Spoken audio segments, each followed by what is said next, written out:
pessoal, tudo bom? Pra quem não me conhece, meu nome é Laísa Félix. Atualmente estou no 7º semestre de nutrição e também sou técnica em nutrição e dietética há mais de 6 anos, tô realmente ficando velha. E no vídeo de hoje eu vim comentar com vocês 7 questões que eu achei mais interessantes da prova da USP para residência em nutrição, que foi aplicada agora no comecinho de novembro de 2021. O programa tem início para março de 2022. E pra quem não sabe, eu também tenho um Instagram voltado para residência para nutricionistas. Lá eu posto meu dia a dia, agora nos estágios da faculdade, e também os editais que são lançados no Brasil, os principais resumos também para vocês, questões comentadas, o meu dia a dia. Então, para quem se interessar, o arroba é @nutri_flex, eu vou deixar aqui embaixo. Também vou deixar o link direto aqui na caixinha. Então, para esse vídeo não ficar super longo, vamos começar?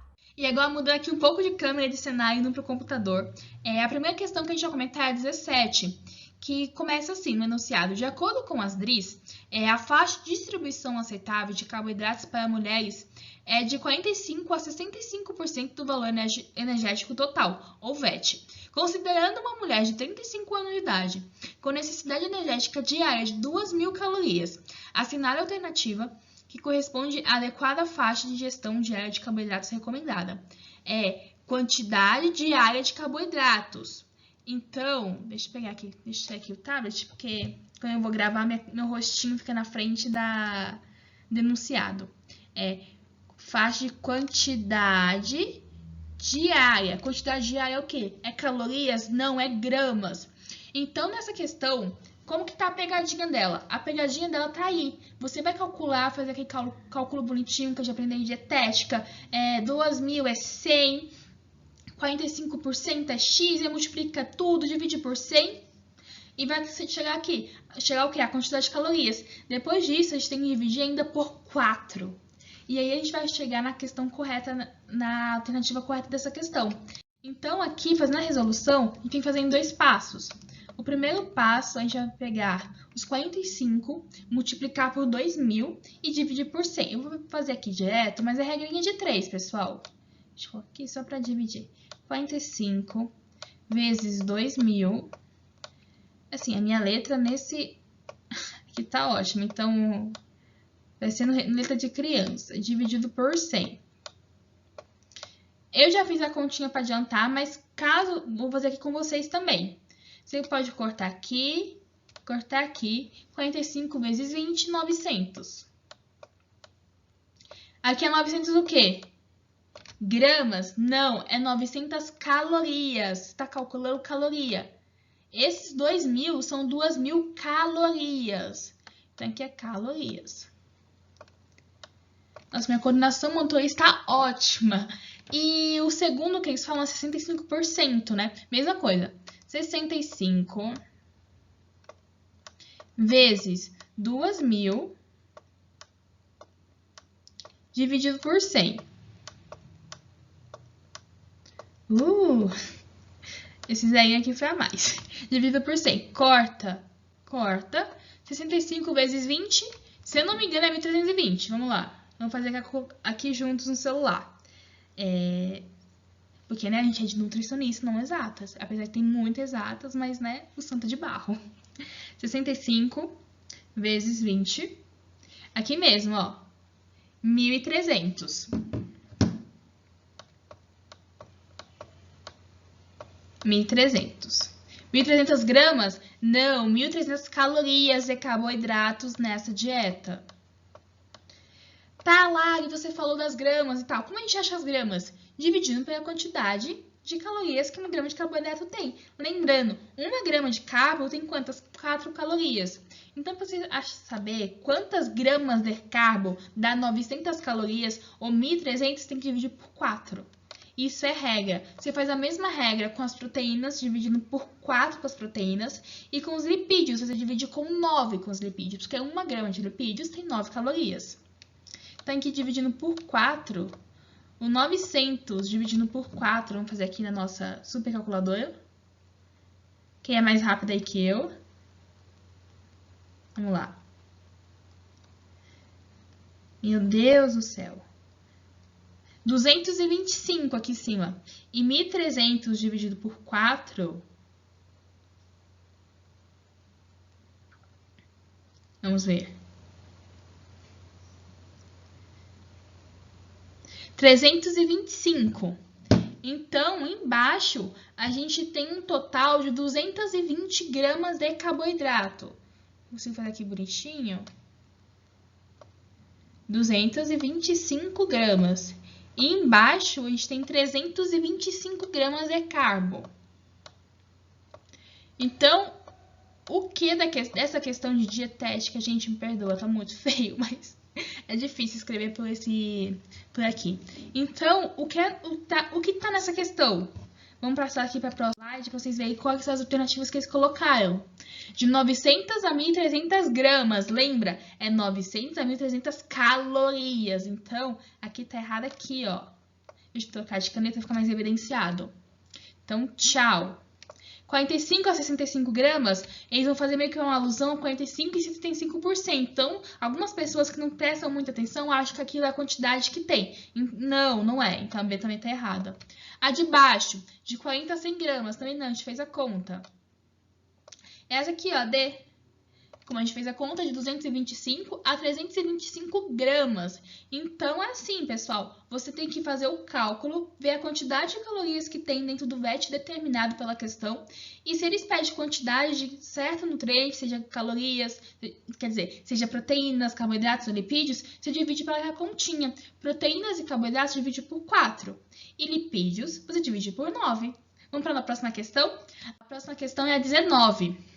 Deixa eu pegar aqui para ler junto com vocês. É de materno e infantil. O que a 19 fala? A gestação é influenciada pelo estado nutricional materno, antes e durante a gravidez. A inadequação do estado nutricional materno tem grande impacto sobre o crescimento e desenvolvimento do feto. Portanto, é importante conhecer o estado nutricional pré-gestacional e acompanhar o ganho de peso da gestante até o final da gestação. Sobre a avaliação nutricional de gestantes, é correto afirmar. Vamos lá. Então, aqui é uma questão de avaliação nutricional de gestantes. Vamos na primeira questão. A. Índice de massa corporal, IMC, ou classificação de baixo peso, sobrepeso ou obesidade, bem como ganho ponderal inadequado, são fatores de risco gestacional que requerem encaminhamento ao pré-natal de alto risco. Então, pessoal, não. De acordo com o documento do Ministério da Saúde, o caderno de atenção pré-natal, sobrepeso e ganho ponderal inadequado não enquadram uma gestante para ser encaminhada para um parto, para um acompanhamento de parto de alto risco, de pré-natal de alto risco. O que dessas questões, 2 estão corretas e 2 estão erradas, porque o baixo peso, sim, faz essa gestante ser encaminhada para esse pré-natal de alto risco, e a obesidade, principalmente a obesidade mórbida. Então, essa questão está correta em partes, mas em partes está errada. Então, a A não é. Vamos ver a B. Durante a gestação, é considerado estado nutricional de sobrepeso quando o IMC é acima de 27 kg por metro quadrado.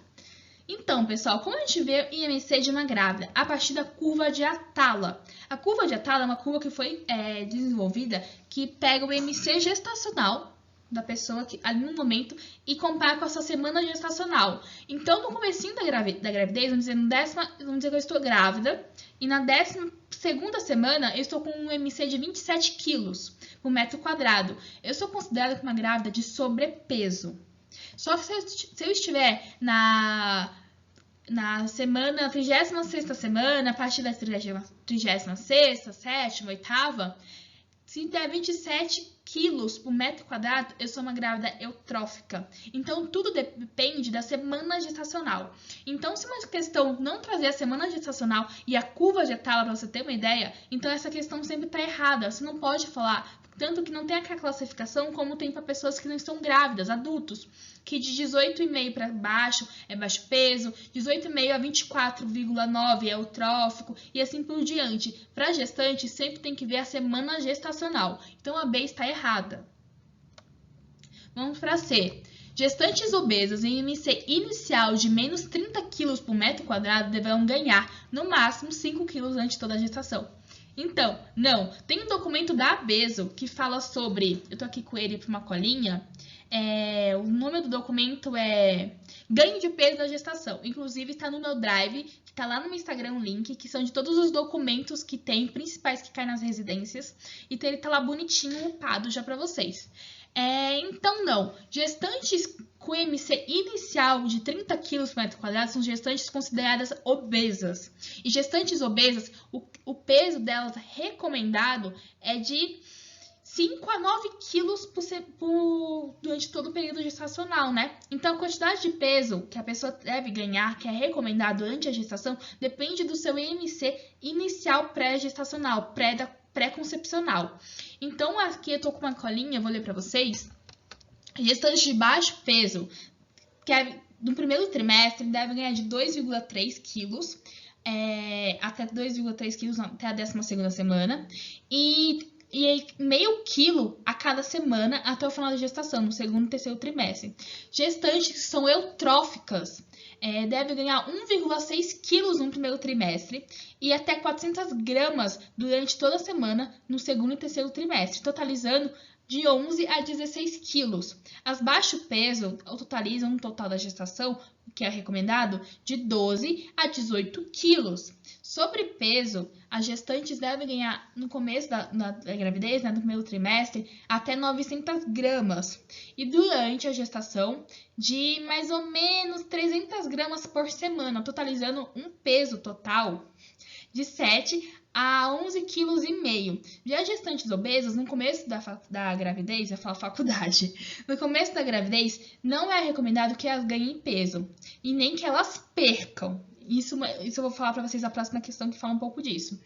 Então, e depois do segundo e terceiro trimestre, quando o bebê está começando a ganhar peso, está crescendo, é recomendado que elas ganhem até 200 gramas por semana, segundo esse documento, totalizando um ganho de 5 a 9 quilos. E aqui nessa questão fala que as gestantes devem ganhar até, no máximo, 5 quilos. 5 quilos é o peso mínimo. Lembrando, o líquido amniótico pesa, o bebê pode pesar até 3, 4 quilos, tem aumento do volume sanguíneo, tem aumento das mamas, tem aumento do quadril, aumento do tecido adiposo, tudo isso vai acrescentando no peso dessa mulher. Então, 5 quilos é pouco, às vezes só o bebê pesa perto disso, principalmente que gestantes obesas, elas têm bebês que podem ter um peso um pouquinho maior, bebês considerados GIG, grande disparidade gestacional. Então, a C está incorreta. A D. Se diagnosticado sobrepeso ou obesidade, deve ser feita orientação nutricional com restrição calórica, visando a perda de peso, uma vez que classificação do estado nutricional de sobrepeso e obesidade é fator de risco gestacional. Grávida não pode perder peso de forma intencional, não é indicado. Essa perda de peso deve ser feita antes do período gestacional, para evitar hipertensão, diabetes, complicações obstétricas como prematuridade, morbidade, mortalidade, síndrome de HELP. Então, a perda de peso deve ser feita antes da gestação. Se a mulher não conseguiu se preparar, não conseguiu perder esse peso, não foi orientada corretamente, ou enfim, até mesmo não quis, então durante a gestação a gente não pode orientar que essa mulher perca peso de forma intencional. Ela pode perder peso de forma não intencional? Pode. No começo da gravidez, até muitos, no segundo e terceiro trimestre, algumas mulheres também acabam tendo muito enjoo, muita azia, diminui um pouco a sua ingestão alimentar, sendo que o indicado é que elas aumentem, né, até 300 calorias. Não grávida não tem que comer por 2. Então, dessa forma, as mulheres acabam até perdendo peso de forma não intencional. Mas de forma intencional, nunca deve ser recomendado que grávidas percam peso. Causa risco para ela e risco para o bebê. Então, a D está errada. Por eliminação, é a E, né? O que a E fala? Gestantes com peso adequado IMC inicial de 18,5 a 24,9 kg por metro quadrado, ou seja, eutróficas, deverão ganhar entre 11,5 e 16 kg antes da gestação. É o que eu estava comentando na questão anterior. Gestantes eutróficas devem ganhar esse peso. Mas eu não vou, como eu vou lembrar disso tudo? Lembrando, aqui embaixo, na caixinha na caixinha de questões, na caixinha aqui de sugestões que tem aqui embaixo de informações, tem o PDF dessa aula com tudo isso que eu falei para vocês escrito, bonitinho, esquematizado, com as referências. Então, se vocês quiserem já parar a aula, ir lá baixar e acompanhar, podem fazer, ou baixar no final da aula. Então, tá aqui embaixo. Então, vão ter todas essas indicações, quando a mulher deve ganhar a gestação, a partir na sua eutrofia. Então, tem tudo aqui embaixo bonitinho, tá bom? Para vocês conseguirem acompanhar e depois estudar. Aqui eu trouxe para vocês a classificação que eu estava falando anteriormente. Baixo peso, eutrofia, sobrepeso. Então, dessa forma aqui, deixa eu trocar a caneta. Vocês conseguem ter ideia do que eu estava falando, viu? Baixo peso, ganho de 12,5 a 18 quilos. E como eu vou fazer essa classificação se a minha gestante é baixo peso, eutrófica, sobrepeso? Essa classificação daqui depende do MC pré-gestacional. Mas durante a gestação, a gente utiliza a curva de Atala. Como que eu faço utilizando a curva de Atala? Vamos dizer que eu tenho uma gráfica hipotética que está na 16ª semana gestacional. SG, semana gestacional. E tá apresentando um MC, vamos dizer aqui, de 21,5. 21,5. Essa minha grávida vai chamar Joana. Joana está grávida de 16 semanas, com MC de 21,5. Eu, como nutricionista de Joana, como eu posso colocar isso na curva de Atala? Eu vou ter que colocar o rosto aqui pertinho, gente, porque eu estou cega, estou sem óculos. Então, 16 semanas, vocês estão vendo aqui, ó. Aqui embaixo, semana gestacional, onde eu estou passando essa caneta vermelha. E aqui na lateral, o MC. E você calcula o MC de grávida da mesma forma que calcula o MC de não grávida. Pega o peso, divide pela estatura ao quadrado e você chega ao valor. Colocando aqui na tabela, a gente vai conseguir ver a evolução do MC durante toda a gestação. Se a grávida está perdendo peso, está ganhando peso. E a gente consegue, a partir daí, fazer uma avaliação nutricional adequada para essa gestante. Então, 16ª semana é aqui, ó. Onde eu estou colocando essa bolinha vermelha. E ela está com 21,5 quilos, né? Deixa eu enxergar aqui, que eu estou 21,5 quilos por metro quadrado, o MC dela. É bem aqui onde eu estou colocando a minha bolinha vermelha nessa horizontal. Então, como eu vou fazer? Fazer o encontro. 16 semanas subindo aqui esse vermelhinho, subiu. Encontrou 21,5. Aqui, BP, baixo peso. A, adequado peso gestacional. S, sobrepeso. O, obesidade. Joana está aqui dentro da faixa de adequado peso gestacional, ou seja, Joana está eutrófica. Vamos dizer que Joana voltou no próximo mês, voltou com 20 semanas. 20 semanas, está com MC de 23,5. Joana ganhou peso, o bebê está crescendo, está já no 5º mês. Aqui, 20ª semana, eu vou marcar até de outra cor, marcar de azulzinho. 20ª semana. 23,5. Aqui, vamos marcar 23,5. Vamos fazer o encontro das retas. Fazer um encontro bonitinho, assim, das retas. Gente, espero que você vai fazendo certo, porque, nossa, não tô enxergando nada aqui. Sem óculos. E pronto, o pontinho tá aqui. Joana se mantém dentro da faixa de peso adequado. Então, fazendo aqui a curva, Joana está indo bem. Ela tá indo muito bem, ela está se mantendo dentro da faixa de peso adequado, está ganhando peso, está na faixa de eutrofia. Então, Joana está indo bem na parte dessa saúde nutricional. Mas vamos dizer que Joana está perdendo peso por algum motivo. Então, se a curva for ascendente assim, só que passe entre essas faixas não é positivo. Essa grávida está ganhando muito peso e pode ter risco perinatal e risco obstétrico, como prematuridade, morbidade, mortalidade. Então, não é legal. E se for descendente, assim, ó, descendo, é pior ainda, gente. Grávida não pode perder peso. Se essa grávida está perdendo peso, ela pode entrar em desnutrição. O bebê, ele acaba pegando todos os nutrientes maternos. Então, também é ruim. É ainda pior que ganhar muito peso. Então, é assim, sua grávida nunca pode emagrecer de forma consensual e de forma ela quer emagrecer, você não pode fazer seu grávida emagrecer, não importa, ela pode ter 200 quilos quando chegar no seu consultório.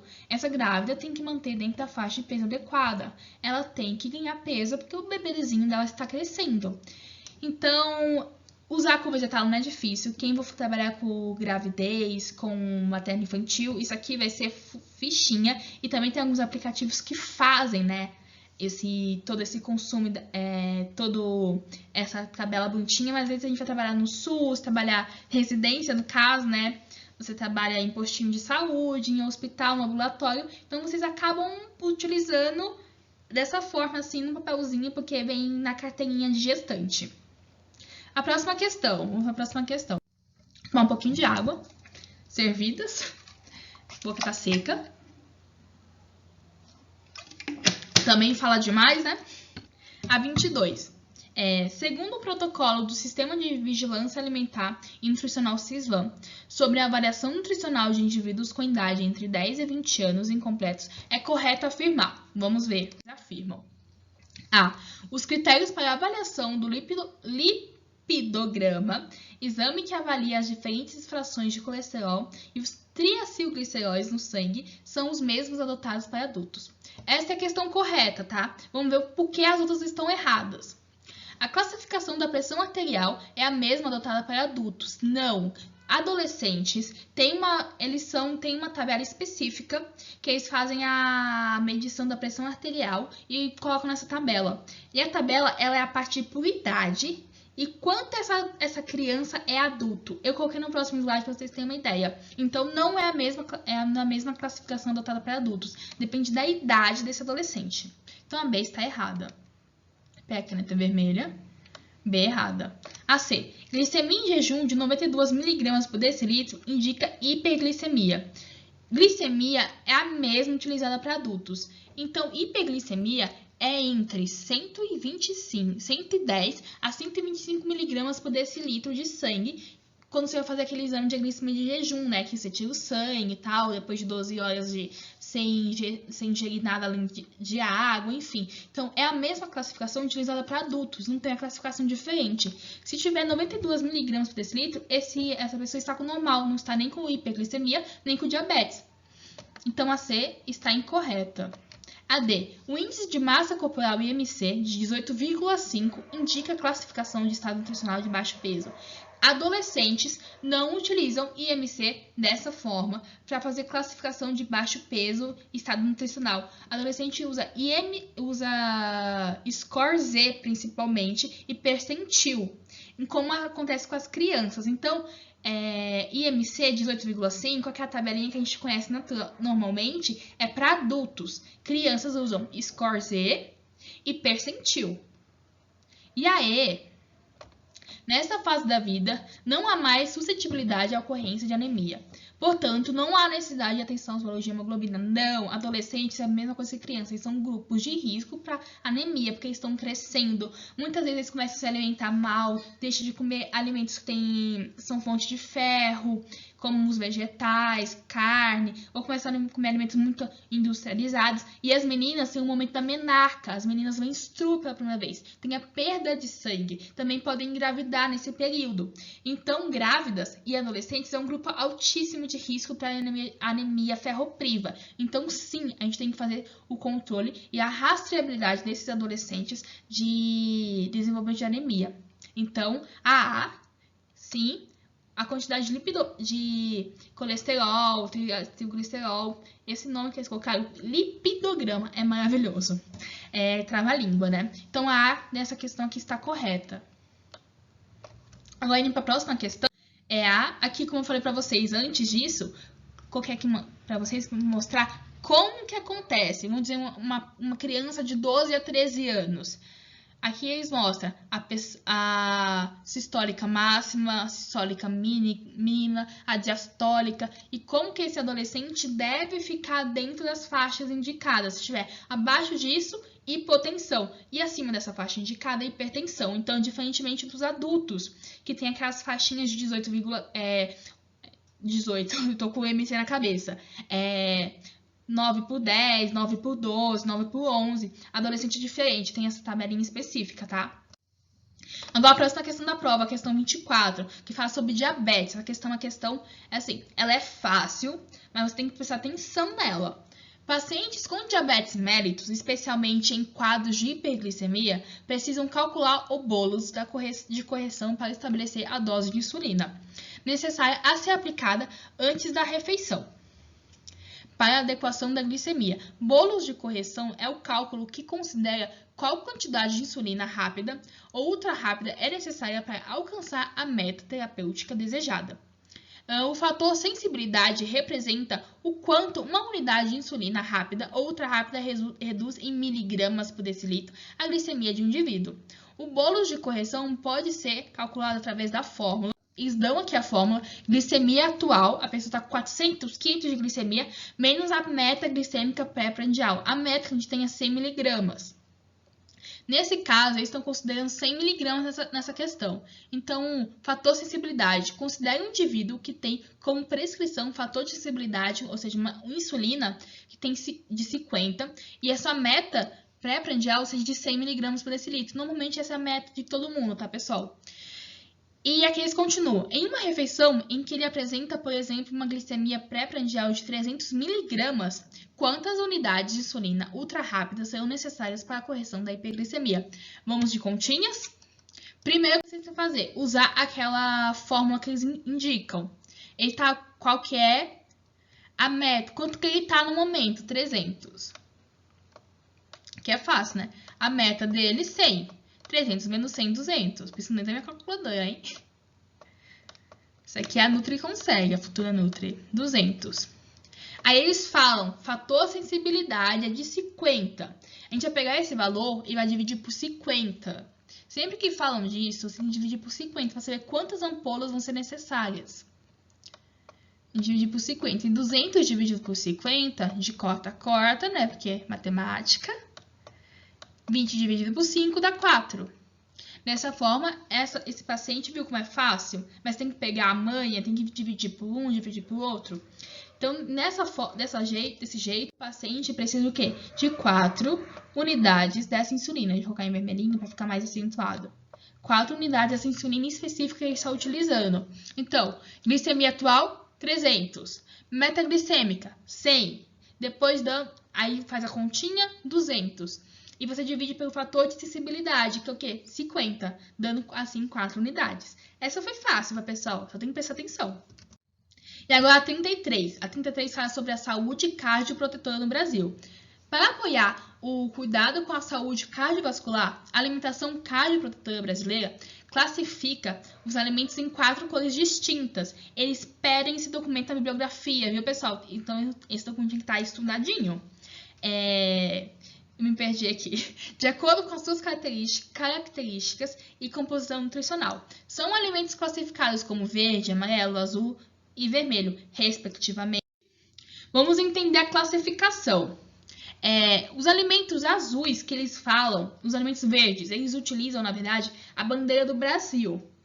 Então, lembra da bandeira do Brasil? A parte verde é a parte do fundo da bandeira, não é? A parte do fundo é o que mais tem. Então, os alimentos verdes, que são classificados como verdes, são os alimentos in natura. Eles utilizam algo muito parecido com o nosso guia alimentar, que coloca in natura, minimamente processado.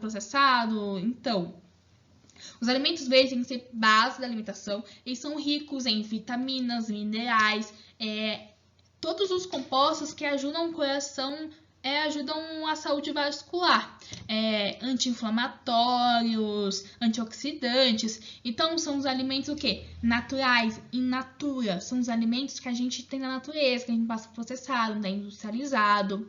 Os alimentos amarelos, agora lembra de novo a bandeira. O fundo verde, depois vem aquele não é triângulo, né? Aquele quadradinho deitado, assim, losango, eu acho. O losango amarelo. São os alimentos que você deve sim consumir, mas com um pouco mais de cuidado. Os alimentos amarelos, eles são importantes. Eu tô aqui com o documento aberto, vou ler para vocês. Os alimentos do grupo amarelo devem ser consumidos com moderação, pois podem... Tô aqui com o tablet. Pois podem ter calorias, gorduras ou sal, ou mais sal do que os alimentos do grupo verde. É importante moderar, mas mas como são alimentos que fornecem energia para realizar as atividades do dia a dia, devem ser consumidos. São exemplos: pães, cereais, goiaba, doce de abóbora, cocada. Ou seja, são os minimamente processados e alguns dos processados, que são mais caseiros. Os alimentos azuis, voltando para a bandeira, verde no fundo, losango amarelo e o redondinho azul, né? O azul são alimentos que a gente deve sim consumir, mas com ainda mais cuidado que os amarelos. Então, são os alimentos mais carnes, que tem mais gordura, né? Carne, queijo branco, queijo amarelo, ovos, manteiga, doces caseiros, leite condensado, creme de leite. A gente pode consumir, sei lá, uma vez na semana ou 2 vezes na semana em pequenas quantidades, pequenas porções, mas tem que tomar cuidado. E os alimentos vermelhos, tem vermelho na nossa bandeira? Não tem. São os alimentos que devem ser evitados ao máximo, os alimentos ultra industrializados. São os alimentos processados, vêm da indústria, ou seja, pacotinho. Eles falam muito isso no documento. Desembale menos e descasque mais. Então, e utilizam isso como um método no documento. Então, vamos fazer a classificação assim. Aqui, pensando nos alimentos verdes, alimentos in natura. Castanhas entra como os alimentos do grupo amarelo, porque são oleaginosas. Então, eles falam oleaginosas é do grupo amarelo. Então, a A já foi. Gelatina diet. Gelatina diet não é natural, né, pessoal? Então, B já foi. C, lentilha. Lentilha pode entrar. D, abobrinha. Abobrinha super entra. Abobrinha alimenta uma FLV, né? Uma fruta, um legume e tal. Lindo. Abobrinha fruta foi ótimo. Que ele fala fruta, legumes e verduras, que é FLV. Aí, arroz integral. Arroz integral é um cereal. Cereal entra na classificação amarela. Então, cereal sai. Ficamos entre a C e a D. Vamos para a segunda. A segunda fala de farinha de mandioca. Farinha de mandioca entra? Entra sim, como do grupo amarelo. Aqui fala feijão carioca. Feijão carioca, ele entra ainda no grupo verde. Então, seria 2 verdes em seguida. Então, na D, já cortaria que está errada. E aqui, continuando na C. Carne bovina. Carne bovina é do grupo azul. E peito de peru do grupo vermelho. Então, a corretíssima está a C. Dessa forma, na questão, a gente teria que conhecer o documento, né? Então, conhecendo o documento, você saberia qual é essa classificação. E eles pedem esse documento de bibliografia. Então, por isso que é importante você estudar com a bibliografia do seu edital. Então, seja a melhor amiga do mundo do seu edital. Leia ele de cima para baixo, de frente de verso. Ele sempre vai te falar qual o rumo que você deve ter na prova. Agora, 35, a penúltima. Fala sobre o ritmo do envelhecimento da população brasileira e tem um documento específico, que é Alimentação Saudável para a Pessoa Idosa, um manual para profissionais da saúde. Vamos lá. Com o aumento do ritmo do envelhecimento da população brasileira, torna-se fundamental planejar e desenvolver ações de saúde que possam contribuir para a melhoria da qualidade de vida dos idosos brasileiros.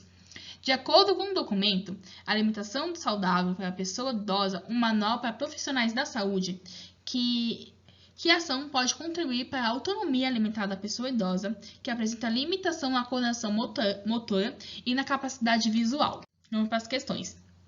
A. Estimular o entrosamento social durante as refeições. Não entra muito, pessoal, que eles falam assim sobre dificuldade motora, dificuldade visual, então isso não entra tanto. E lembrando, tudo isso está no documento. Então, vamos fazer como se você não conhecesse o documento. Porque quem lê o documento, conhece o documento, saberia responder, né? Que é óbvio. Mas vamos fazer aqui como se você estivesse olhando essa questão pela primeira vez, por eliminação.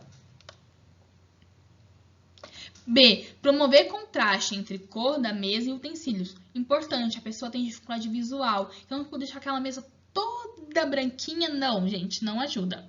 Uma mesa toda branquinha realmente não ajuda. Então, é a B. A pessoa tem que saber, tipo, colocar o garfo de uma cor, a pessoa conseguir se alimentar sozinha, como a pessoa, vamos dizer, um idoso com baixa visão. A pessoa conseguir se alimentar sozinha, sem a ajuda de, sei lá, dos familiares ou de um cuidador.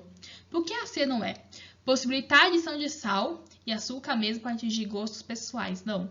Vamos dizer que os idosos normalmente são hipertensos ou diabéticos. Então, sal e açúcar de adição não são nunca o caminho correto. E D. Cuidar bem da saúde bucal.